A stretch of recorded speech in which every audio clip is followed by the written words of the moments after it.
Sa tingin mo makatutulong ba ang 28 na testigo ni Representative Teodoro upang linisin ang kanyang pangalan o lalong lalabo ang usapin dahil sa magkakasalungat na pahayag?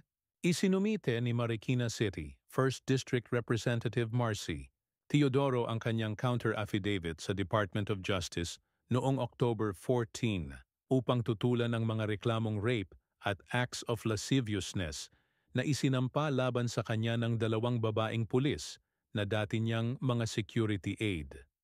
Dumating si Teodoro sa DOJ kasama ang 28 na testigo na, ayon sa kanyang kampo, ay magpapatunay na hindi totoo ang mga akusasyon. Ayon sa kanyang abogado na si Attorney Alma Mayonga, ipinakita ng mga testigo na imposibleng mangyari ang mga umano'y insidente dahil wala umanong pagkakataon para gawin iyon. Dagdag pa niya, tumanggi umanong sumagot sa mga tanong ng kampo ni Teodoro ang mga nagreklamo. Isang araw bago nito, nagsampa si Teodoro ng perjury complaint laban sa dalawang pulis sa Marikina City Prosecutor's Office. Sinasabing peke ang mga akusasyon.